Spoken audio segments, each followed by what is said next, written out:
Very happy good evening to all my dear students. तो previous lecture तक हम लोगों ने कार्बोहाइड्रेट डिस्कस कर लिया था।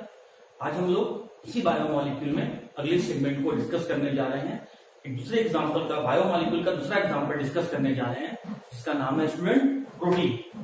तो आइए हम ध्यान से समझते हैं कि प्रोटीन क्या होता है। इसमें बहुत सारे डिटेल्स मैं आपको बताऊंगा, तो प्रोटीन के बारे में सुनते हैं, समझते हैं। देखिए, वैसे बायोमॉलिक्यूल या ऑर्गेनिक कंपाउंड जो कार्बन, हाइड्रोजन, ऑक्सीजन और नाइट्रोजन के मिलने से बनता है। इसके पहले आपने कार्बोहाइड्रेट में क्या पढ़ा था? कार्बन, हाइड्रोजन, ऑक्सीजन से मिलकर बनने वाला बायोमॉलिक्यूल या ऑर्गेनिक कंपाउंड को आपने कार्बोहाइड्रेट कहा था। लेकिन आज आप क्या पढ़ रहे हैं? कार्बन, हाइड्रोजन, ऑक्सीजन के अलावा नाइट्रोजन। तो कार्बन, हाइड्रोजन, ऑक्सीजन और नाइट्रोजन से मिलकर बनने वाला वैसे बायोमॉलिक्यूल्स या ऑर्गेनिक कंपाउंड जो लिविंग बीइंग के सर्वाइवल के लिए, मतलब जीवित रहने के लिए, हेल्दी रहने के लिए, उनके बॉडी के प्रॉपर ग्रोथ के लिए, प्रॉपर डेवलपमेंट के लिए और अपने बॉडी के मेंटेनेंस के लिए जरूरी हो, ऐसे बायोमॉलिक्यूल या ऑर्गेनिक कंपाउंड को हम लोग प्रोटीन कहते हैं। मैं फिर से बोल देता हूं, ध्यान से सुनना। वैसे बायोमॉलिक्यूल या ऑर्गेनिक कंपाउंड जो कार्बन, हाइड्रोजन, ऑक्सीजन और नाइट्रोजन के मिलने से बनते हैं और जो लिविंग बीइंग्स के जीवित रहने के लिए, हेल्दी रहने के लिए, अपने बॉडी के प्रॉपर ग्रोथ के लिए, मेंटेनेंस के लिए और डेवलपमेंट के लिए जरूरी हो, वैसे बायोमॉलिक्यूल या वैसे ऑर्गेनिक कंपाउंड को हम लोग प्रोटीन कहते हैं। सेकेंड पॉइंट कहता है protein are the polymers of amino acid. मतलब बहुत सारे अमीनो एसिड, और बहुत सारे का मतलब मैंने आपको पॉलीमर चैप्टर में बता चुका हूं। उसमें बहुत सारे का मतलब होता है जब वैल्यू 100 या 100 से ज्यादा हो। तो बहुत सारे अमीनो एसिड के मिलने से जो पॉलीमर बनता है, उसी पॉलीमर को हम लोग प्रोटीन कहते हैं। बहुत सारे अमीनो एसिड के मिलने से जो पॉलीमर बनता है, तो अमीनो एसिड के पॉलीमर को हम लोग प्रोटीन कहते हैं। इस डेफिनेशन को समझने के बाद हमारे पास फिर एक नया वर्ड आ गया, अमीनो एसिड। तो आइए स्टूडेंट समझते हैं अमीनो एसिड क्या होता है। तो ये रहा आपके सामने अमीनो एसिड का स्ट्रक्चर। इसको डिफाइन करने से पहले मैं आपको अमीनो एसिड के स्ट्रक्चर को समझा देता हूं। अगर आप गौर कर रहे होंगे तो इसमें आपको एक carboxyl group COOH right hand side में लिखा हुआ दिख रहा होगा। लेफ्ट हैंड साइड में आपको NH2 ग्रुप लिखा हुआ दिख रहा होगा, जिसको हम लोग अमीनो कहते हैं। अब कंफ्यूजन अगर आपके दिमाग में आ रहा है कि सर NH2 को तो हम लोगों ने अमीन पढ़ा था, आप अमीनो कह रहे हो, तो स्टूडेंट कार्बोक्सिल और अमीन दोनों का दोनों फंक्शनल ग्रुप है। लेकिन इस अमीन के कंपैरिजन में ये कार्बोक्सिल का प्रायोरिटी ज्यादा है, प्राथमिकता ज्यादा है। तो यहां पर ये बन गया मेन फंक्शनल ग्रुप या प्राइमरी फंक्शनल ग्रुप, और इसके साथ जब ये फंक्शनल ग्रुप आया तो ये बन गया सेकेंडरी फंक्शनल ग्रुप या सब्स्टिट्यूएंट। और जब NH2 ग्रुप सब्स्टिट्यूएंट की तरह बिहेव करता है तो उसको हम लोग अमीनो कहते हैं। हाँ जी, तो राइट हैंड साइड में आपको क्या दिख रहा है? Carboxyl group. Left hand side में आपको क्या दिख रहा है? Amino group. Right hand side में आपको क्या दिख रहा है? Acidic group. Left hand side में आपको क्या दिख रहा है? Basic group. Amino is the basic group due to presence of lone pair on the nitrogen. Carbon के दो वैलेंसी में से राइट हैंड साइड में कार्बोक्सिल दिख गया और लेफ्ट हैंड साइड में आपको अमीनो दिख गया। अब कार्बन का जो रेस्ट वैलेंसी बचा, ऊपर में देखिए मैंने अल्काइल लिखा है, मतलब कोई हाइड्रोकार्बन होगा जिसका वैल्यू n से लेकर, जहां पर कार्बन का नंबर n का वैल्यू, कार्बन के लिए n का वैल्यू 1 से लेकर इनफाइनाइट तक हो सकता है। R इंडिकेट अल्काइल ग्रुप, और कार्बन के फोर्थ वैलेंसी में आपको हाइड्रोजन जुड़ा हुआ है। तो अमीनो एसिड का स्ट्रक्चर देखने के बाद इसका डेफिनेशन सुन लो। वैसे ऑर्गेनिक कंपाउंड या वैसे बायोमॉलिक्यूल, वैसे ऑर्गेनिक कंपाउंड या वैसे बायोमॉलिक्यूल जिसमें एक एसिडिक कार्बोक्सिल ग्रुप प्रेजेंट हो, एक बेसिक अमीनो ग्रुप प्रेजेंट हो और मॉलिक्यूल खुद नेचर वाइज एम्फोटेरिक हो। एम्फोटेरिक का मतलब होता है वैसा मॉलिक्यूल जो एसिड की तरह भी बिहेव कर सकता है और बेस की तरह भी बिहेव कर सकता है, या ऐसा मॉलिक्यूल जो एसिड के साथ भी रिएक्ट कर सकता है और बेस के साथ भी रिएक्ट कर सकता है। ऐसे मॉलिक्यूल को हम लोग एम्फोटेरिक मॉलिक्यूल कहते हैं या एम्फोटेरिक नेचर का मॉलिक्यूल कहते हैं। तो अमीनो एसिड का डेफिनेशन क्या हो गया? ऐसे मॉलिक्यूल जिसमें एक एसिडिक कार्बोक्सिल ग्रुप प्रेजेंट हो, एक बेसिक अमीनो ग्रुप प्रेजेंट हो और मॉलिक्यूल खुद नेचर वाइज एम्फोटेरिक हो, इस वैसे ऑर्गेनिक कंपाउंड या बायोमॉलिक्यूल को हम लोग अमीनो एसिड कहते हैं। आपके बोर्ड एग्जाम में क्वेश्चन आता है कि why amino acid are amphoteric in nature due to presence of acidic carboxyl group and due to presence of basic amino group the amino acid molecule behaves as amphoteric molecule. अब student और इस बात को समझते हैं, जो amino acid के जो मॉलिक्यूल होते हैं उसमें जो सेंट्रल कार्बन होता है, उस सेंट्रल कार्बन के पास आप देखिए उस सेंट्रल कार्बन से 4 सिग्मा बॉन्ड जुड़ा हुआ है। इसका मतलब है ये जो कार्बन है, ये सेंट्रल कार्बन का, अमीनो एसिड में सेंट्रल कार्बन का हाइब्रिडाइजेशन sp3 होता है, sp3 होता है और टेट्राहेड्रल शेप होता है। और अमीनो एसिड का शेप कैसा होता है? टेट्राहेड्रल होता है। साथ ही साथ इस सेंट्रल कार्बन के चारों वैलेंसी में अलग अलग ग्रुप जुड़े हुए हैं। राइट साइड में कार्बोक्सिल ग्रुप, लेफ्ट साइड में अमीनो ग्रुप, टॉप में अल्काइल ग्रुप और बॉटम में हाइड्रोजन ग्रुप। तो ये जो मॉलिक्यूल है ये कायरल मॉलिक्यूल है, इसीलिए कायरल मॉलिक्यूल को हम लोग यहाँ स्टार से इंडिकेट किए हैं। तो sp3 हाइब्रिडाइल टेट्राहेड्रल शेप वाले वैसे ऑर्गेनिक कंपाउंड या बायोमॉलिक्यूल जिसमें एक एसिडिक कार्बोक्सिल ग्रुप प्रेजेंट हो और एक अमीनो बेसिक ग्रुप प्रेजेंट हो और नेचर वाइज वो मॉलिक्यूल खुद एम्फोटेरिक हो, ऐसे ऑर्गेनिक कंपाउंड या बायोमॉलिक्यूल को हम लोग अमीनो एसिड कहते हैं। और स्टूडेंट एक बात और मैं आपको यहां से बता देता हूं कि मेन फंक्शनल ग्रुप से जुड़े हुए कार्बन को हम लोग अल्फा कार्बन कहते हैं। मेन फंक्शनल ग्रुप से जुड़े हुए कार्बन को अल्फा कार्बन कहते हैं और जो अमीनो ग्रुप है वो अल्फा कार्बन से जुड़ा हुआ है, इसीलिए इस अमीनो एसिड को हम लोग अल्फा अमीनो एसिड कहते हैं। मेन फंक्शनल ग्रुप से जुड़े हुए कार्बन को अल्फा कार्बन कहते हैं और अल्फा कार्बन से जुड़े हुए अमीनो को हम लोग अमीनो ग्रुप जुड़ा हुआ है, इसीलिए इसको हम लोग अल्फा अमीनो एसिड कहेंगे। तो अब अल्फा अमीनो एसिड का जब आप डेफिनेशन समझ गए तो अब आप इधर आ जाइए। अभी तक हम लोग के पास टोटल 300 अमीनो एसिड का इंफॉर्मेशन है। कहने का मतलब टोटल 300 अमीनो एसिड में से सिर्फ और सिर्फ 20 अमीनो एसिड ही ऐसे होते हैं जो प्रोटीन का फॉर्मेशन करते हैं। और ध्यान ये रखना है कि कौन से किस तरह के अमीनो एसिड प्रोटीन का फॉर्मेशन करते हैं। तो अल्फा अमीनो एसिड जो है वो प्रोटीन का फॉर्मेशन करते हैं। सिर्फ 20 अमीनो एसिड ही प्रोटीन का फॉर्मेशन क्यों करते हैं? क्योंकि हमारे बॉडी में जो डीएनए है उस डीएनए के पास सिर्फ 20 अमीनो एसिड का जेनेटिक इंफॉर्मेशन है। डीएनए हमारे बॉडी में एक जेनेटिक मटेरियल है। ये डीएनए जो है वो आरएनए का फॉर्मेशन करता है और ये जो आरएनए है वो आपका प्रोटीन का फॉर्मेशन करता है। तो डीएनए आरएनए को सिर्फ और सिर्फ 20 अमीनो एसिड का इंफॉर्मेशन देता है, इसीलिए आरएनए सिर्फ और सिर्फ 20 अमीनो एसिड को लेकर ही प्रोटीन का फॉर्मेशन करता है। तो याद रखना आप यहाँ पे कि वैसे ऑर्गेनिक कंपाउंड या बायोमॉलिक्यूल जिसमें एक कार्बोक्सिल ग्रुप, एक अमीनो ग्रुप और कार्बन खुद sp3 हाइब्रिडाइज और टेट्राहेड्रल शेप का हो तो वैसे ऑर्गेनिक कंपाउंड बायोमॉलिक्यूल को हम लोग अमीनो एसिड कहते हैं। और 300 अमीनो एसिड में से सिर्फ 20 अमीनो एसिड ही प्रोटीन का फॉर्मेशन करते हैं और जो अमीनो एसिड प्रोटीन का फॉर्मेशन करते हैं उसे हम अल्फा अमीनो एसिड कहते हैं। और अमीनो एसिड नेचर वाइज कैसे होते हैं? एम्फोटेरिक होते हैं। क्यों? क्योंकि उसमें एक एसिडिक कार्बोक्सिल ग्रुप और बेसिक अमीनो। ओके स्टूडेंट्स, तो अमीनो एसिड समझने के बाद आइए हम लोग अमीनो एसिड को डिवाइड करते हैं, क्लासिफाई करते हैं।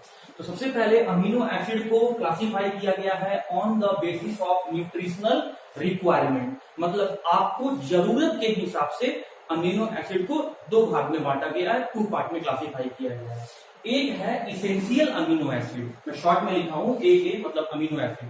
एक है इसेंशियल अमीनो एसिड और एक है non essential amino acid. Essential का मतलब क्या होता है? वैसे अमीनो एसिड जो जरूरी है, हम लोग के लिए जरूरी है, और नॉन इसेंशियल का मतलब क्या होता है? जो जरूरी नहीं है। तो आप जरा ध्यान से सुनना, वैसे अमीनो एसिड जो हमारे बॉडी में नहीं बनता है और हमें उसे खाने में बाहर से लेना पड़ता है, वैसे अमीनो एसिड जो हमारे बॉडी में नहीं बनता है और खाने में हमें बाहर से लेना पड़ता है, ऐसे अमीनो एसिड को हम लोग इसेंशियल अमीनो एसिड कहते हैं। और ऐसा अमीनो एसिड जो हमारे बॉडी में बनता है और खाने में हमें बाहर से नहीं लेना पड़ता है, वैसे अमीनो एसिड को हम लोग कहते हैं नॉन इसेंशियल अमीनो एसिड। अभी अभी मैंने आपको बताया था कि 300 अमीनो एसिड में से टोटल 300 अमीनो एसिड में से सिर्फ 20 अमीनो एसिड ही प्रोटीन का फॉर्मेशन करते हैं। तो इसेंशियल अमीनो एसिड, उस 20 अमीनो एसिड में से जो प्रोटीन बनाते हैं, उस 20 अमीनो एसिड में से टोटल 10 ऐसे अमीनो एसिड हैं जो हमारे बॉडी में नहीं बनते हैं और खाने के रूप में हमें उसे बाहर से लेना पड़ता है। मतलब 10 अमीनो एसिड जो होते हैं वो इसेंशियल अमीनो एसिड होते हैं। तो 20 में से 10 चला गया तो रेस्ट हम लोग के पास 10 बचा। तो जो नॉन इसेंशियल अमीनो एसिड होते हैं वो भी नंबर वाइज 10 होते हैं। मतलब 10 ऐसे अमीनो एसिड हैं जो हमारे बॉडी में बनते हैं और बाहर से हमें खाने में उन्हें लेने की जरूरत नहीं होती है। तो बात आया स्टूडेंट कि एसेंशियल अमीनो एसिड का एग्जाम्पल क्या है। तो इसेंशियल अमीनो एसिड का एग्जाम्पल है tryptophan, threonine, histidine, valine, isoleucine, phenyl alanine, methionine, arginine, leucine और लाइसिन। हो सकता है कि आप पहली बार पढ़ रहे होंगे तो आपको ये थोड़ा टफ लग रहा होगा, तो मैं छोटा सा ट्रिक इसके लिए आपको बता देता हूं स्टूडेंट, ध्यान दीजिएगा आप यहाँ पे। Try this VIP mall, try this VIP mall. इससे आप याद रख सकते हैं, एक दो बार लिख के प्रैक्टिस करने से याद हो जाएगा। ट्राई से हो गया ट्रिप्टोफान, दिस का T से हो गया 309, दिस का HIS से हो गया हिस्टिडीन, VIP का V से हो गया वैलिन, I से हो गया आइसोल्यूसिन, P से हो गया फिनाइल एलानिन, मॉल का M से हो गया मिथियोनिन, A से हो गया आर्जिनिन, L से हो गया ल्यूसीन और L से हो गया लाइसिन। तो इस तरीके से आप इसेंशियल अमीनो एसिड याद रख सकते हैं। अब आ गया student non essential amino acid. इनका भी नंबर जो होता है वो 10 होता है। सभी को याद रखने की जरूरत नहीं है, इसमें आप कुछ एग्जांपल याद कर सकते हैं। तो आप याद रखिएगा glycine, the simplest the smallest amino acid glycine. उसके बाद जी से एक और है, जी से एक और है ग्लूटामिक एसिड और ए से भी 2 है एस्पार्टिक एसिड और अलानीन। तो glycine, alanine, glutamic acid, aspartic acid. तो ऐसे 10 और हैं। तो ये रहा कुछ example non essential amino acid का और ये रहा कुछ एग्जांपल एसेंशियल अमीनो एसिड का। और हमने अमीनो एसिड को अभी बांटा है रिक्वायरमेंट के हिसाब से, जरूरत के हिसाब से। अगर हमें जरूरत है तो इसेंशियल अमीनो एसिड, अगर हमें जरूरत नहीं है तो non essential amino acid. Okay students, तो रिक्वायरमेंट के हिसाब से अमीनो एसिड को हम लोगों ने डिवाइड कर दिया। अब अमीनो एसिड को नेचर के हिसाब से डिवाइड करने जा रहे हैं, क्लासिफाई करने जा रहे हैं। तो नेचर के अकॉर्डिंग, नेचर के हिसाब से अमीनो एसिड 3 टाइप के हो सकते हैं। मैंने शॉर्ट में अमीनो एसिड को ए करके लिखा है, आप एग्जाम में ऐसा नहीं लिखे। तो जो 3 नेचर के हिसाब से जो 3 टाइप के अमीनो एसिड हो सकते हैं वो है neutral amino acid, acidic amino acid और बेसिक अमीनो एसिड। ध्यान से सुनना। देखो, आपको ये बात तो पता है कि अमीनो एसिड का अगर हमको स्ट्रक्चर बनाना है तो एक उसमें 2 फंक्शनल ग्रुप लेना है। एक फंक्शनल ग्रुप एसिडिक नेचर का होना चाहिए और दूसरा फंक्शनल ग्रुप बेसिक नेचर का होना चाहिए। एसिडिक नेचर का जो फंक्शनल ग्रुप हम लोग को लेना है वो कार्बोक्सिल लेना है। बेसिक नेचर का जो फंक्शनल ग्रुप हम लोग को लेना है वो अमीनो लेना है। और जो आपको बचे हुए 2 वैलेंसी, कार्बन के जो 2 वैलेंसी में ग्रुप जोड़ना है, एक तरफ अल्काइल जोड़ना है, मतलब हाइड्रोकार्बन का चेन तुम जितना मन करे उतना जोड़ते जाओ, और एक तरफ आपको हाइड्रोजन लेना है। तो जो और साथ ही साथ आपको ये बात भी पता है कि जो सेंट्रल एलिमेंट कार्बन होता है वो कायरल कार्बन होता है, sp3 हाइब्रिडाइज होता है और टेट्राहेड्रल नेचर का होता है। सिंस कार्बन से फंक्शनल ग्रुप से जुड़े हुए कार्बन, मतलब जो अल्फा कार्बन से अमीनो को जुड़ा हुआ होता है, इसीलिए अमीनो एसिड कहते हैं। अब सुनो ध्यान से, न्यूट्रल अमीनो एसिड क्या होता है। देखिए, जब यहां देखो मैं ध्यान से बता रहा हूं आपको, फिर ये समझने के बाद इन तीनों में बताना है कौन न्यूट्रल है, कौन एसिडिक है और कौन बेसिक है। जब अमीनो ग्रुप का नंबर और कार्बोक्सिल ग्रुप का नंबर दोनों बराबर हो तो ऐसे अमीनो एसिड को हम लोग न्यूट्रल अमीनो एसिड कहते हैं। मैं शॉर्ट में यहाँ एंड से दिखा दे रहा हूं क्योंकि आपको क्वेश्चन में दूंगा करने के लिए और आपको यहाँ बताना है। जब अमीनो ग्रुप और कार्बोक्सिल ग्रुप दोनों का नंबर बराबर हो तो न्यूट्रल अमीनो एसिड। जब अमीनो ग्रुप का नंबर ज्यादा हो, किसके कंपैरिजन में, कार्बोक्सिल के कंपैरिजन में, तो ऐसे अमीनो एसिड को हम लोग क्या कहेंगे, बेसिक अमीनो एसिड। और जब अमीनो ग्रुप का नंबर कम हो लेकिन कार्बोक्सिल ग्रुप का नंबर ज्यादा हो तो ऐसे अमीनो एसिड को हम लोग कहेंगे एसिडिक अमीनो एसिड। आप देखिए ध्यान से, अरे भाई 2 फंक्शनल ग्रुप है ना, कार्बोक्सिल क्या है, एसिडिक नेचर का, अमीनो क्या है, बेसिक नेचर का। तो जो ज्यादा हो गया उसका वही नेचर निकल के आ जाएगा और बराबर हो गया तो वो न्यूट्रल हो जाएगा। इस स्ट्रक्चर में देखो तुमको क्या दिख रहा है, एक कार्बोक्सिल है और एक अमीनो है, मतलब दोनों का नंबर बराबर है। तो इसीलिए ऐसे अमीनो एसिड को हम लोग क्या करेंगे, neutral amino acid. Very good, neutral amino acid, neutral amino acid, neutral amino acid. अब इस स्ट्रक्चर में देखो, आपको कार्बोक्सिल दिख रहा है राइट हैंड साइड में, और उतना ही आपको एक अमीनो भी ग्रुप रहा है। ऊपर नीचे भी एक बार चेक कर लो, अच्छा यहाँ पर हमको 2 कार्बोक्सिल दिख रहा है और एक ही अमीनो दिख रहा है, मतलब कार्बोक्सिल का नंबर ज्यादा है as compared to the amino group. मतलब एसिडिक ग्रुप का नंबर ज्यादा है as compared to the basic group. तो इस तरह से बनने वाले अमीनो एसिड को हम लोग कहेंगे acidic amino acid. Very good, acidic amino acid, acidic amino acid, acidic amino acid. और थर्ड में आ जाओ, यहाँ पर क्या देख रहे हो, राइट हैंड साइड में एक कार्बोक्सिल ग्रुप है और लेफ्ट हैंड साइड में एक अमीनो ग्रुप है। अब एक बार ऊपर नीचे भी देख लो, आपको सबसे टॉप पर क्या दिख रहा है, एक और अमीनो ग्रुप दिख रहा है। तो टोटल अमीनो ग्रुप कितना हो गया, 2। टोटल बेसिक ग्रुप कितना हो गया, 2। लेकिन एसिडिक ग्रुप कितना है, 1। तो यहाँ पर बेसिक ग्रुप का नंबर ज्यादा है, एसिडिक का कम है। और जब बेसिक का नंबर ज्यादा हो जाएगा तो अमीनो एसिड कैसा हो जाएगा, basic amino acid. Very good. तो कहने का मतलब क्या हुआ स्टूडेंट, कि जब अमीनो ग्रुप का नंबर ज्यादा हो किससे, कार्बोक्सिल से, तो बेसिक अमीनो एसिड। लेकिन जब कार्बोक्सिल का नंबर ज्यादा हो किससे, अमीनो से, तो एसिडिक अमीनो एसिड। और जब कार्बोक्सिल ग्रुप और अमीनो ग्रुप दोनों का नंबर बराबर हो तो ऐसे अमीनो एसिड को हम लोग कहते हैं न्यूट्रल अमीनो एसिड। और इन तीनों का एग्जाम्पल मैंने आपको आपके नोट्स में। ओके स्टूडेंट्स, तो उम्मीद करता हूं कि टॉपिक में आपको मजा आ रहा होगा और साथ ही साथ आपका कॉन्फिडेंस भी बढ़ रहा होगा। देखो, बोर्ड पॉइंट ऑफ व्यू से मैंने सारे क्वेश्चन को आपके नोट्स में अवेलेबल करवा दिया है। अगर आप सिर्फ 12th का प्रिपरेशन कर रहे हो तो जितना क्वेश्चन मैंने आपको दिया है उतना ही करना। लेकिन अगर आपका ड्रीम 12th के साथ साथ कुछ कॉम्पिटिटिव एग्जाम को क्रैक करने का भी है तो आप वीडियो लेक्चर को ध्यान से देखना, यहां से इंपॉर्टेंट बात को खुद से नोट कर लेना। 12th के स्टूडेंट हो आप, नर्सरी केजी के बच्चे नहीं हो कि हर कुछ आपको लिख के दिया जाए। तो वीडियो लेक्चर से इंपॉर्टेंट पॉइंट्स आप अपने अकॉर्डिंग नोट कर लेना। डाउट हो, most welcome to ask any sort of doubt from me. हाँ जी, तो अब हम आते हैं अमीनो एसिड के फिजिकल प्रॉपर्टीज में, जो कि बहुत इंपॉर्टेंट है। ध्यान से सुनना वरना कंफ्यूज कर जाओगे। देखो भैया, फिजिकल प्रॉपर्टीज के बारे में बात करने जा रहे हैं। पहला 3 पॉइंट तो कोई खास इंपॉर्टेंट नहीं है, सुन लो।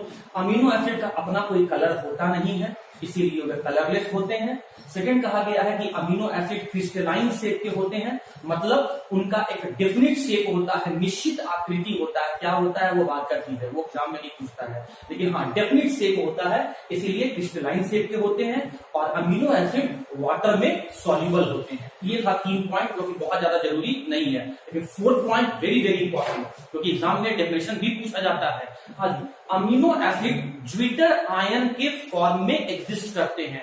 अमीनो एसिड ज्विटर आयन के रूप में रहते हैं। ज्विटर आयन क्या है स्टूडेंट, अगर ज्विटर आयन को मैं इंग्लिश में डिफाइन करूं तो ज्विटर आयन का मतलब होता है डाइपोलर आयन। ऐसे आयन जिसमें 2 पोल्स मौजूद हो, ऐसे आयन जिसमें 2 पोल्स मौजूद हो। अब आइए इसी बात को हम लोग समझते हैं। स्टूडेंट जरा आप इस स्ट्रक्चर को पहले गौर से देखो। क्या आपको 2 आयन्स दिख रहे हैं, 2 चार्ज दिख रहे हैं? 2 चार्ज में से एक चार्ज पॉजिटिव दिख रहा होगा और एक चार्ज नेगेटिव दिख रहा होगा।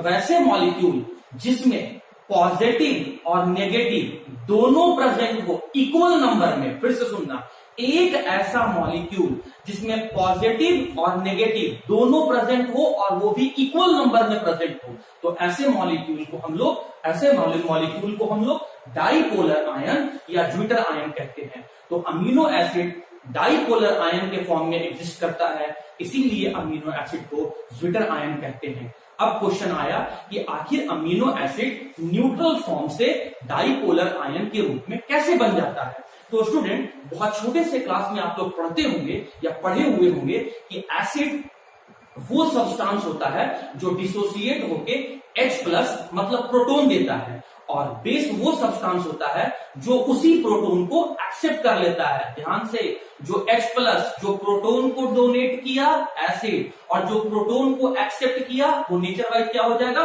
बेस। अब आइए समझते हैं। देखो, ये रहा आपका अमीनो एसिड का स्ट्रक्चर। राइट हैंड साइड में मैंने कार्बोक्सिल ग्रुप को रखा है, लेफ्ट हैंड साइड में मैंने बेसिक अमीनो ग्रुप को रखा हुआ है। आप इन दोनों पे फोकस करो, बाकी के बारे में तो मैं आपको समझा चुका हूं।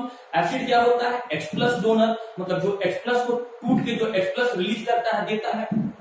तो कार्बोक्सिल ग्रुप क्या किया स्टूडेंट, यहां से आप जानते हैं कि ऑक्सीजन का इलेक्ट्रोनेगेटिविटी मतलब इलेक्ट्रॉन को अट्रैक्ट करने का पावर, क्षमता हाइड्रोजन से ज्यादा होता है, तो ऑक्सीजन क्या किया, पुल कर लिया, एरो का हेड आ गया, तो इस ऑक्सीजन की तरफ एरो का हेड आया, तो इसके ऊपर चार्ज क्या आएगा, नेगेटिव, और हाइड्रोजन के ऊपर चार्ज क्या आएगा स्टूडेंट, पॉजिटिव। तो देखो एसिड टूट के H+ दे दिया, कार्बोक्सिल ग्रुप टूट के H+ दे दिया, प्रोटॉन दे दिया, इसीलिए कार्बोक्सिल ग्रुप को हमने एसिडिक कहा था। अब सुनना बात को, ये जो आपका बेसिक ग्रुप है उसी H+ को जाके एक्सेप्ट कर लेगा, इसी H+ को जाके एक्सेप्ट कर लेगा। तो जब NH2 इस H+ को एक्सेप्ट करेगा तो किसमें बदल जाएगा, NH3+ में।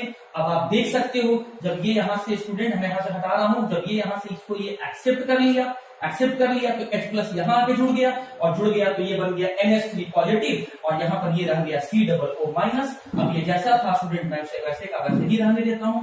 तो ये था आपका न्यूट्रल अमीनो एसिड, और ये क्या हो गया, ऐसा अमीनो एसिड है जिसमें एक पॉजिटिव और एक नेगेटिव, मतलब इक्वल नंबर में पॉजिटिव और इक्वल नंबर में नेगेटिव दिख रहा है। तो ऐसे मॉलिक्यूल जिसमें इक्वल नंबर में पॉजिटिव और इक्वल नंबर में नेगेटिव रहे, तो ऐसे दो आयन रखने वाले मॉलिक्यूल को, ऐसे दो आयन रखने वाले डाइपोलर आयन को हम लोग ज्यूटर आयन कहते हैं। और ज्यूटर आयन बनता है by donation of proton from the acidic group and acceptance of that proton from the basic group. जब एसिड H+ को डोनेट करता है और बेस जब उसी प्रोटोन को एक्सेप्ट कर लेता है, तो मॉलिक्यूल के ऊपर इक्वल नंबर में पॉजिटिव और नेगेटिव चार्ज आ जाता है, और मॉलिक्यूल डाइपोलर आयन में बदल जाता है। और इस तरीके से डाइपोलर आयन के रूप में अमीनो एसिड को हम लोग ज्यूटर आयन कहते हैं। स्टूडेंट्स, तो ज्यूटर आयन से रिलेटेड एक बहुत इंपॉर्टेंट कंसेप्ट मैं आपको बताता हूं, जरा ध्यान से सुनना। देखो मैंने आपको पहले ही कहा था कि ज्यूटर आयन का मतलब होता है डाइपोलर आयन, मतलब एक ऐसा मॉलिक्यूल जिसमें इक्वल नंबर में पॉजिटिव और नेगेटिव दोनों प्रेजेंट है। तो आप यहाँ पर देखो क्या इक्वल नंबर में पॉजिटिव और नेगेटिव आपको दिख रहा है, तो इसका मतलब ये डाइपोलर आयन को हम लोग क्या कह देंगे, ज्यूटर आयन। अब हम क्या कर रहे हैं कि जो अमीनो एसिड ज्यूटर आयन के फॉर्म में एग्जिस्ट कर रहा है उसे हम एसिडिक सॉल्यूशन में एक बार रखने जा रहे हैं और एक बार बेसिक सॉल्यूशन में रखने जा रहे हैं। तो इस कंटेनर में, इस बीकर में, इस बर्तन में एसिड प्रेजेंट है, इसीलिए एसिड में एसिड प्रेजेंट है तो इसका मतलब H+ प्रेजेंट है, और अगर यहाँ पर बेस प्रेजेंट है तो इसका मतलब OH- प्रेजेंट है। अब अगर H+ प्रेजेंट है तो ये पॉजिटिव वाला किधर जाएगा, नेगेटिव की तरफ जाएगा। तो देखो जरा ध्यान से देखो, ये H पॉजिटिव वाला इस नेगेटिव के पास गया और जाके यहाँ पर ये H+ इसके साथ जुड़ गया, तो क्या बन गया H3N+। इस पर तो कोई अटैक नहीं हुआ, कोई आके नहीं जुड़ा, तो जैसा था वैसे ही ना रहेगा। तो H3N+ है ना, ये अमोनियम आयन जैसा था वैसा का वैसे ही रहा, कार्बन अल्काइल ग्रुप ऊपर और हाइड्रोजन नीचे। लेकिन जो एसिड में प्रेजेंट प्रोटॉन थे, H+ थे, वो क्या किए, इस नेगेटिव के पास आके जुड़े और ये मॉलिक्यूल इस तरीके से आके एग्जिस्ट कर गया। तो जरा इस मॉलिक्यूल को देखो, क्या आपको इसके ऊपर में क्या ये न्यूट्रल दिख रहा है, नहीं, क्यों नहीं, क्योंकि सर इसमें चार्ज दिख रहा है, ये आयन है। तो किस तरह का आयन है, पॉजिटिव आयन है, और पॉजिटिव आयंस वाले को हम लोग क्या कहते हैं, कैटायन। तो इसका मतलब तुम क्या समझे, जब हम ज्यूटर आयन को एसिडिक सॉल्यूशन में रखते हैं या इमर्ज करते हैं या डिप करते हैं, तो जो ज्यूटर आयन है वो कैटायन के फॉर्म में बदल जाता है। जब हम ज्यूटर आयन को एसिडिक सॉल्यूशन में रखते हैं तो वो कैटायन में कन्वर्ट हो जाता है। वाई?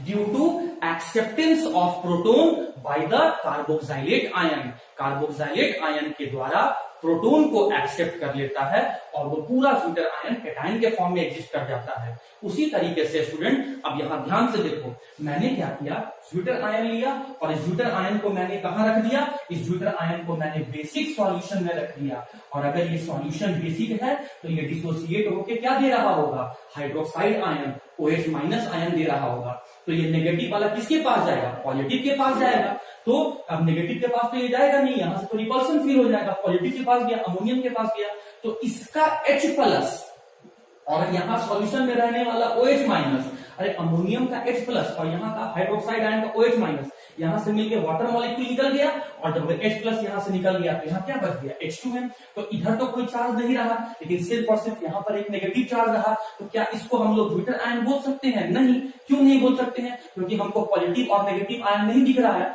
हमको सिर्फ नेगेटिव आयन दिख रहा है। आपको आयन में कौन सा दिख रहा है? नेगेटिव आयन दिख रहा है। और नेगेटिव आयन को हम लोग क्या कहते हैं? अनायन कहते हैं। इसका मतलब क्या होगा? यहां से हमें यह समझ में आया कि जब हम ज्विटर आयन को बेसिक सॉल्यूशन में रखते हैं तो वो अनायन में बदल जाता है। क्यों? Due to acceptance of OH minus और hydroxide ion by the ammonium ion. तो 2 पॉइंट क्या हुआ? जब ज्विटर आयन को एसिडिक सॉल्यूशन में रखते हैं तो वो कैटायन में बदल जाता है, और जब ज्विटर आयन को आप बेसिक सॉल्यूशन में रखते हैं तो वो अनायन में बदल जाता है। और इसका रीजन मैंने आपको बता दिया। ओके स्टूडेंट्स, तो एक बड़ा ही इंपॉर्टेंट पॉइंट मैं ज्विटर आयन से रिलेटेड आपको मैं बता रहा हूं। मैंने अभी भी क्या बोला? ज्विटर आयन को अगर आप एसिडिक में रखोगे तो क्या बन जाएगा? कैटायन। और ज्विटर आयन को जब बेसिक सॉल्यूशन में रखोगे तो क्या बन जाएगा? अनायन। अब जरा ध्यान से सुनना, मैंने क्या किया, एक इलेक्ट्रोलाइटिक सेल लिया। छोटे से क्लास में, जूनियर क्लास में आप लोग पढ़े होंगे। ये 2 इलेक्ट्रोड है, और इन दोनों इलेक्ट्रोड को वायर की मदद से मैंने बैटरी के टर्मिनल से जोड़ दिया। ये आप देख रहे हैं, ये बैटरी का पॉजिटिव टर्मिनल है, तो ये रॉड भी आपका पॉजिटिव इलेक्ट्रोड हो गया। ये बैटरी का नेगेटिव टर्मिनल है, तो ये जो इलेक्ट्रोड हुआ ये भी आपका नेगेटिव इलेक्ट्रोड हो गया। नेगेटिव इलेक्ट्रोड का मैंने नाम क्या दिया? कैथोड। और पॉजिटिव इलेक्ट्रोड का मैंने नाम क्या दिया? एनोड।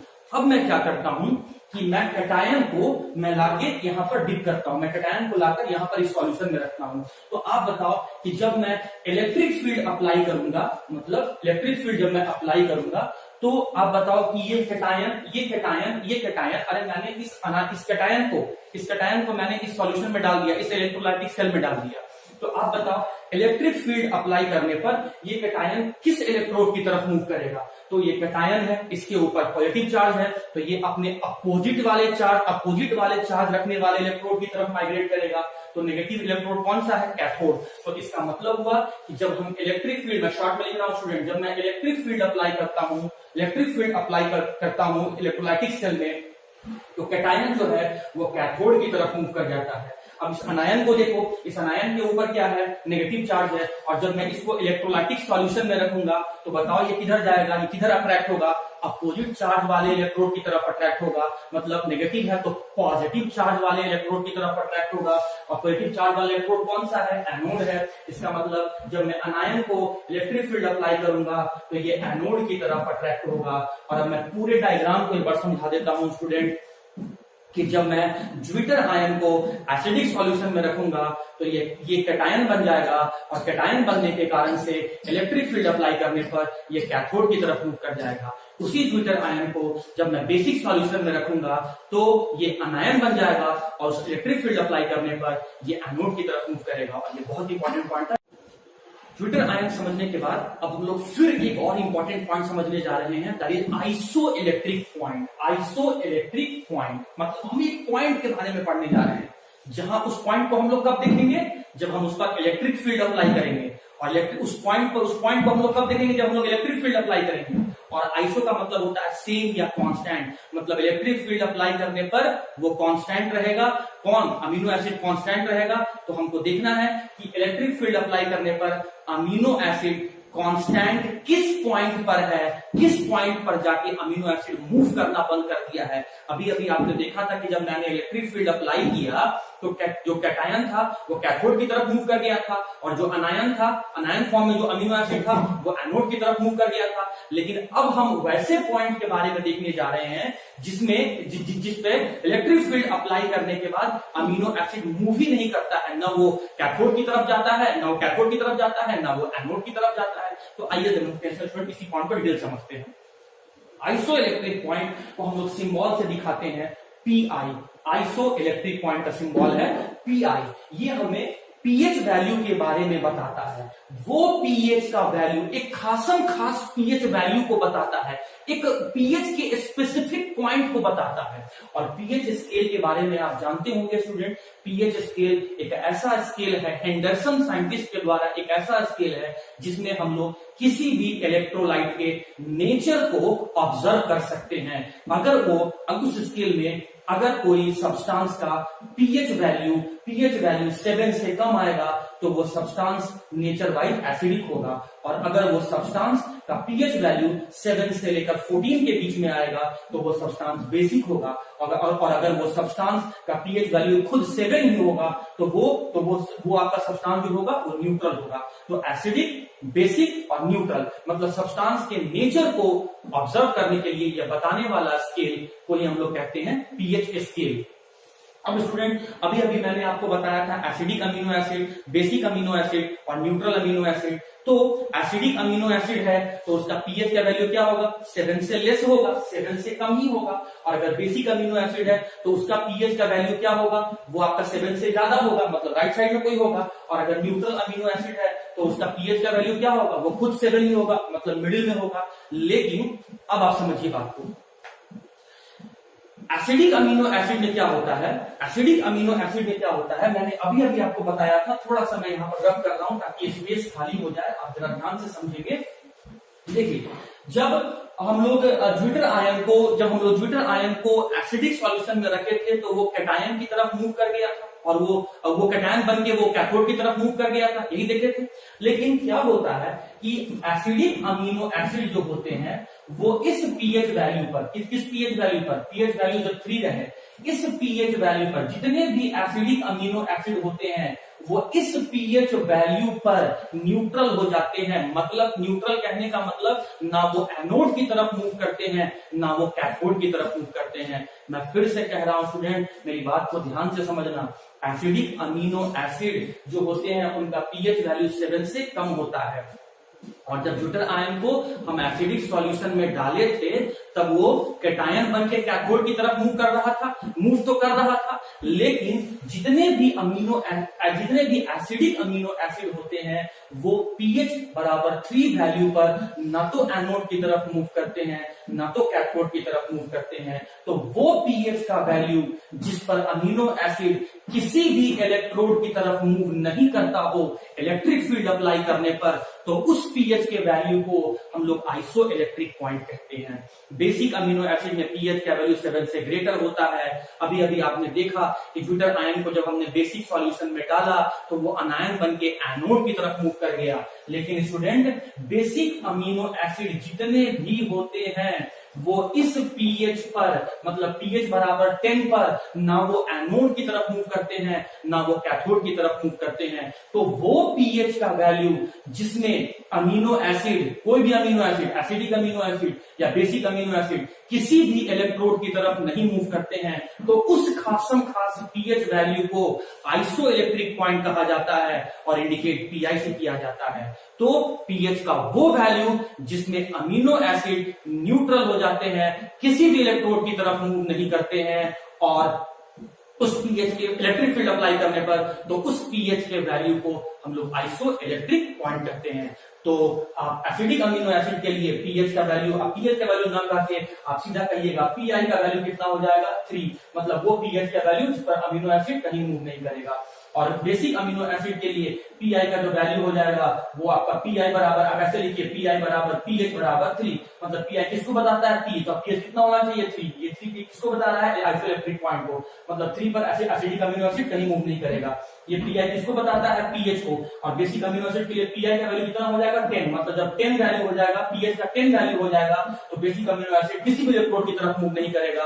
और वो पॉइंट जिस पर इलेक्ट्रिक फील्ड अप्लाई करने पर अमीनो एसिड कांस्टेंट ही रहते हैं, किसी इलेक्ट्रोड की तरफ मूव नहीं करते हैं, उसे हम आइसो इलेक्ट्रिक पॉइंट कहते हैं, जिसका सिंबल आपका पीआई होता है।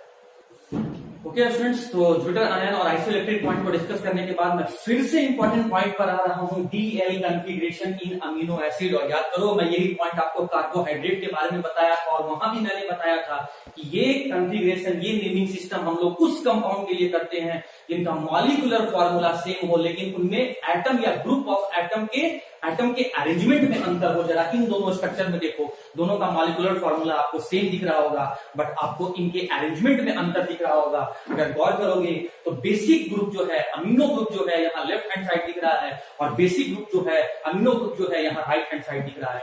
तो ये नेमिंग सिस्टम उसी कंपाउंड के लिए करते हैं जिनका मॉलिक्यूलर फॉर्मूला सेम हो लेकिन उनमें एटम का अरेंजमेंट अलग अलग हो।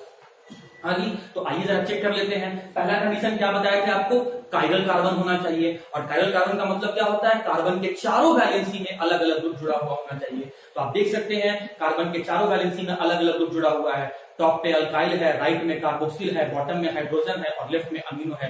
कायरल कार्बन है और कायरल कार्बन को हम लोग स्टार मार्क से इंडिकेट करते हैं। मतलब कायरल कार्बन है, ये मॉलिक्यूल कायरल है, तो इस पर हम लोग डीएल सिस्टम अप्लाई कर सकते हैं। यहाँ पर जल्दी से देख लो, क्या ये वाला कार्बन कायरल है, टॉप में आपका अल्काइल है, राइट में आपका अमीनो ग्रुप है, बॉटम में आपका हाइड्रोजन है और लेफ्ट में आपका कार्बोक्सिल है। मतलब इस कार्बन के चारों वैलेंसी में अलग अलग ग्रुप जुड़े हुए हैं। तो ये कार्बन कायरल हो गया और ये मॉलिक्यूल कायरल मॉलिक्यूल हो गया। और इस मॉलिक्यूल को इस मॉलिक्यूल से अलग करने के लिए हम लोग डीएल सिस्टम यूज कर सकते हैं। ध्यान से सुनना, जब amino group left hand side में हो तो ऐसे अमीनो एसिड को हम लोग एल अमीनो एसिड कहते हैं।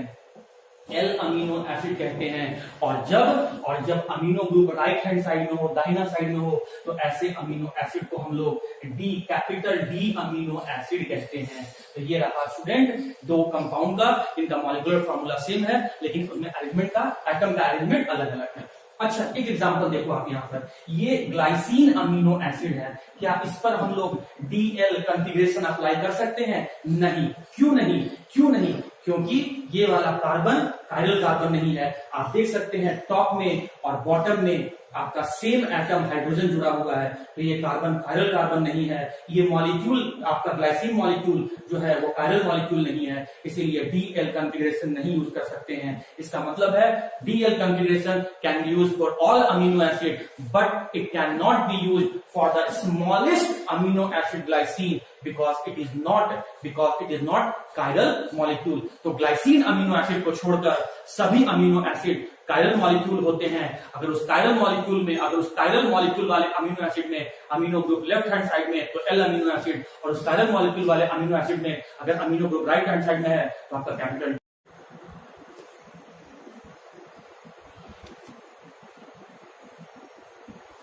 ओके स्टूडेंट्स, तो शेप और स्ट्रक्चर के बाद अब हम लोग प्रोटीन को क्लासिफाई करके जा रहे हैं on the basis of composition, मतलब किस किस के मिलने से बना हुआ है।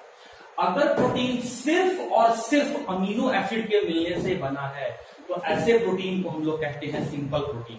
ऐसा प्रोटीन जो सिर्फ और सिर्फ अमीनो एसिड के मिलने से बना है, ऐसे प्रोटीन को कहते हैं सिंपल प्रोटीन। कॉन्जुगेटेड का मतलब होता है मिक्स, कुछ एडेड वाला पोर्शन।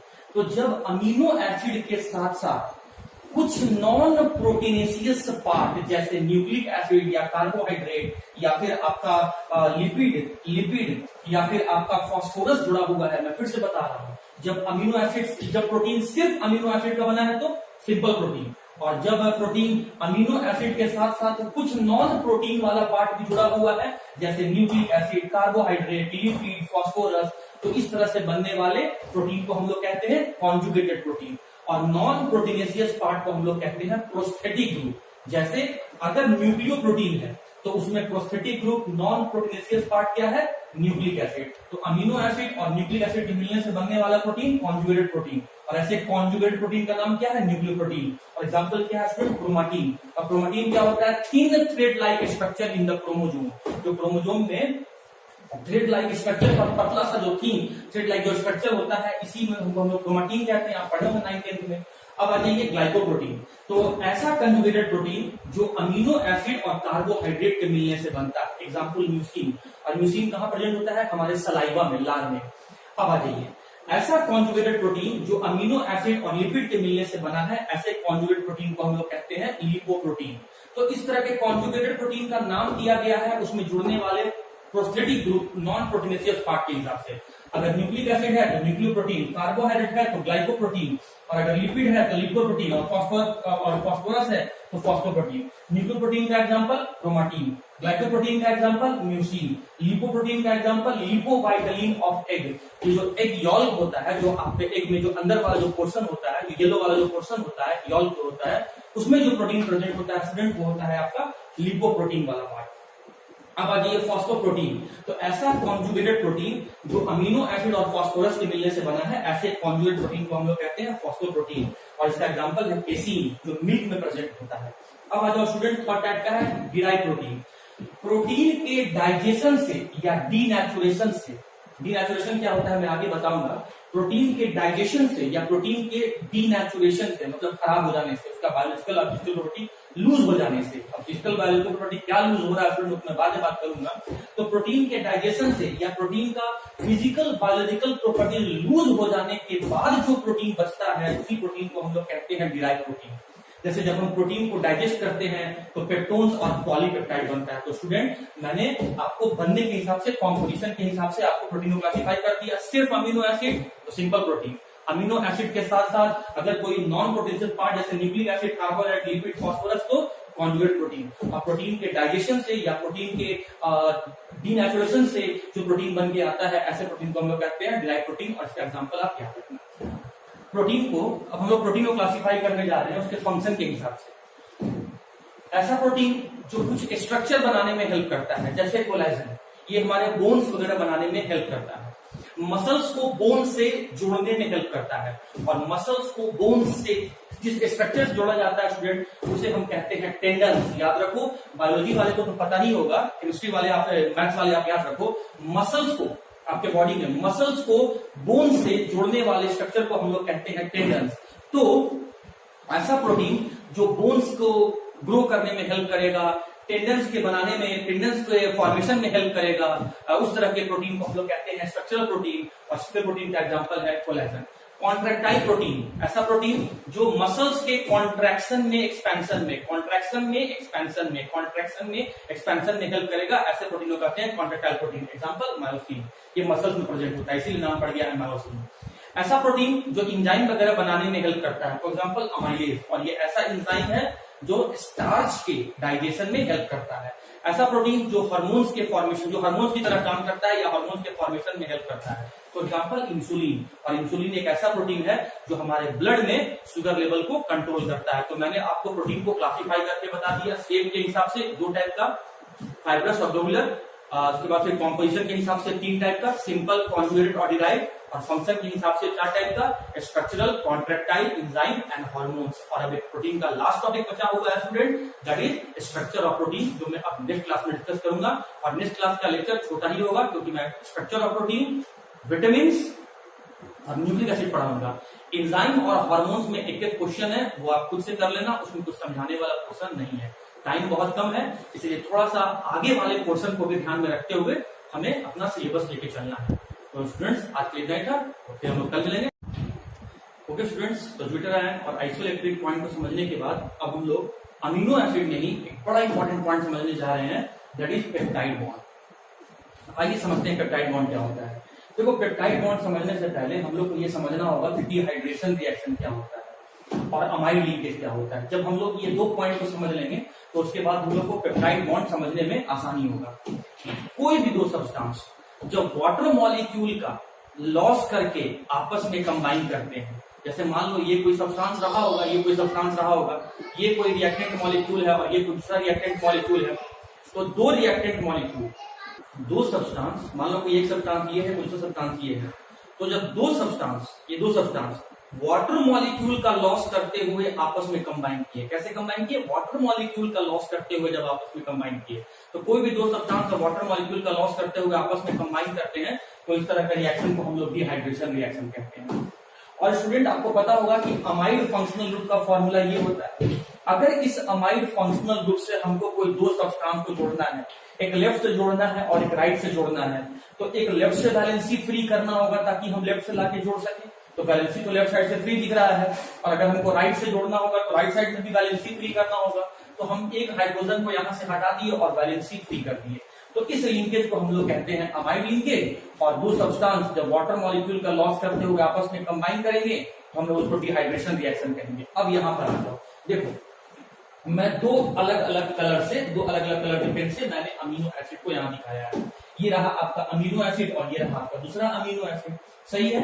अब आप देखो यहाँ पर क्या हुआ, ये जो मैं नंबरिंग करता हूँ, ये कोई फर्स्ट अमीनो एसिड है और ये रहा आपका सेकेंड अमीनो एसिड जो यहाँ दिख रहा है। अब होगा क्या कि दोनों अमीनो एसिड आपस में डिहाइड्रेशन रिएक्शन करेंगे, मतलब वाटर मॉलिक्यूल का लॉस करते हुए आपस में कंबाइन करेंगे।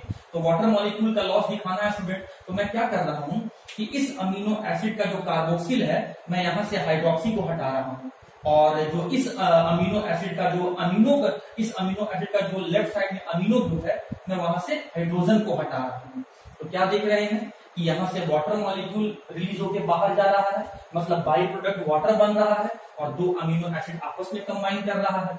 जब वाटर मॉलिक्यूल यहाँ से हट गया तो क्या बचा, CO। ये CO ग्रुप को कार्बोनिल कहते हैं। ये CO ग्रुप इस NH ग्रुप के साथ जुड़ गया। देखिए CO ग्रुप NH के साथ जुड़ गया और लेफ्ट वाला अमीनो एसिड राइट वाले अमीनो एसिड के साथ जुड़ गया। तो देखो, जब दो अमीनो एसिड डिहाइड्रेशन रिएक्शन करते हुए मतलब वाटर मॉलिक्यूल का लॉस करते हुए अमाइड लिंकेज के मदद से जुड़कर अगर कोई बॉन्ड का फॉर्मेशन करता है या फिर प्रोटीन मॉलिक्यूल का फॉर्मेशन करता है, मैं फिर से रिपीट कर देता हूं, दो अमीनो एसिड सेम टाइप का भी हो सकता है और डिफरेंट टाइप का भी हो सकता है। दो अमीनो एसिड डिहाइड्रेशन रिएक्शन करते हुए मतलब वाटर मॉलिक्यूल का लॉस करते हुए अमाइड लिंकेज के हेल्प से जुड़कर जब प्रोटीन मॉलिक्यूल का फॉर्मेशन करता है तो बनने वाले इसी अमाइड लिंकेज को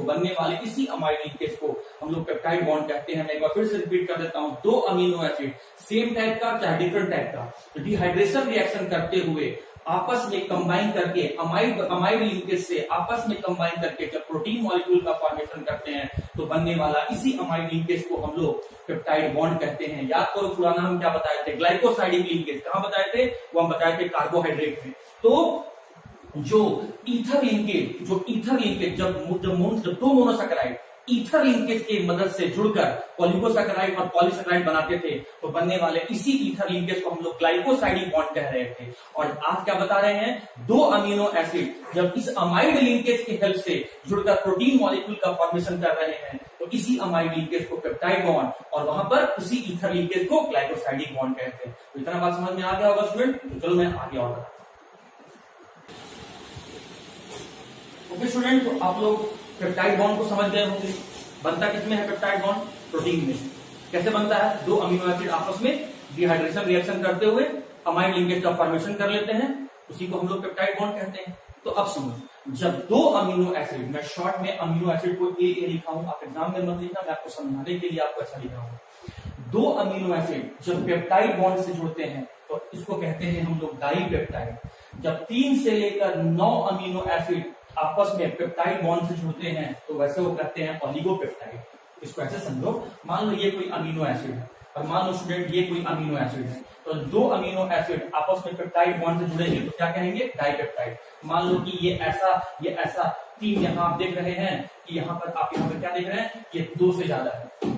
मान लो यहाँ 10 है। जब 3 से लेकर 9 अमीनो एसिड आपस में पेप्टाइड बॉन्ड से जुड़ेंगे तो ओलिगोपेप्टाइड। जब 10 से लेकर 100 अमीनो एसिड पेप्टाइड बॉन्ड से जुड़ेंगे तो स्ट्रक्चर कहलाएगा पॉलीपेप्टाइड।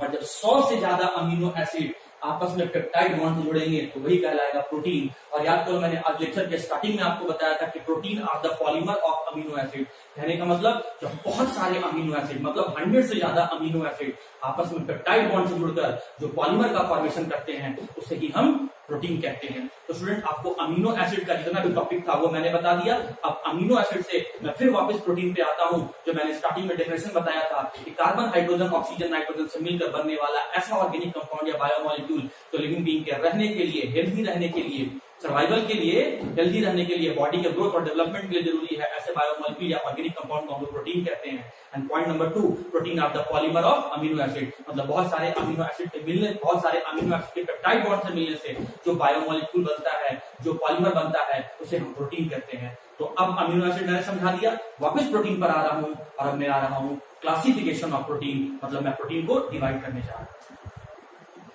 ओके स्टूडेंट्स, तो हम लोगों ने अभी अमीनो एसिड डिस्कस किया, तो वापस हम लोग उससे बनने वाले पॉलीमर पर आ रहे हैं, प्रोटीन। और प्रोटीन को मैंने स्टार्टिंग में डिफाइन कर दिया था, तो उसके बाद हम लोग आ रहे हैं क्लासिफिकेशन ऑफ प्रोटीन। मतलब प्रोटीन को डिवाइड किया गया है किस किस बेसिस पर, शेप के बेसिस पर, कॉम्पोजिशन के बेसिस पर और फंक्शन के बेसिस पर। तो शेप और स्ट्रक्चर के हिसाब से protein are divided into 2 type. Shape और स्ट्रक्चर के हिसाब से प्रोटीन 2 प्रकार के होते हैं, एक फाइब्रस प्रोटीन और एक globular protein.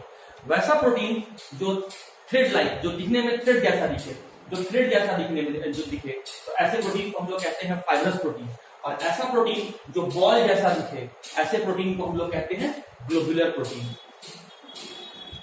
Fibrous protein water में इनसॉल्युबल होते हैं, लेकिन ग्लोबुलर प्रोटीन वाटर में सॉल्युबल होते हैं। एग्जामिनेशन पॉइंट ऑफ व्यू से दोनों इंपॉर्टेंट है, डिफरेंस इसका इंपॉर्टेंट है।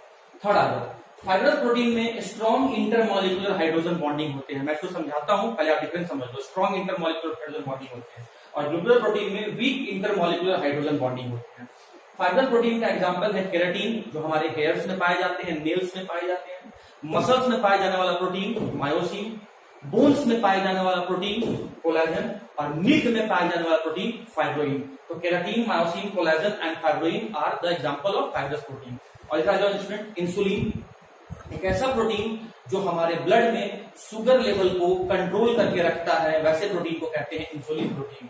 हीमोग्लोबिन एक ऐसा प्रोटीन जो लंग्स से ऑक्सीजन ले जाकर बॉडी के डिफरेंट पार्ट तक पहुंचाता है और बॉडी के डिफरेंट पार्ट से CO2 को लाकर वापिस लंग तक पहुंचाता है, उसी प्रोटीन को हम लोग हीमोग्लोबिन कहते हैं।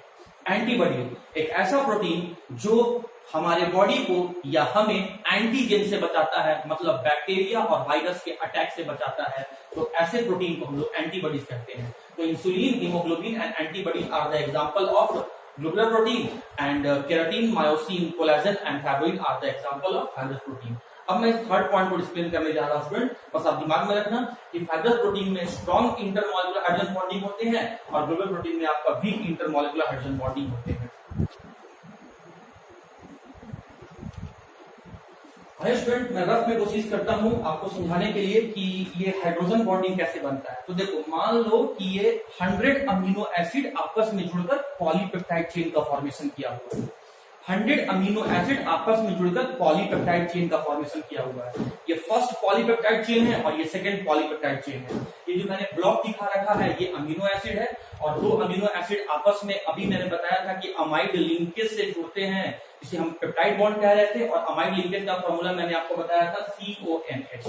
तो देखो, पहले पॉलीपेप्टाइड का जो अमाइड लिंकेज है उस पर फोकस करना और दूसरे पॉलीपेप्टाइड चेन का जो अमाइड लिंकेज है उस पर फोकस करना।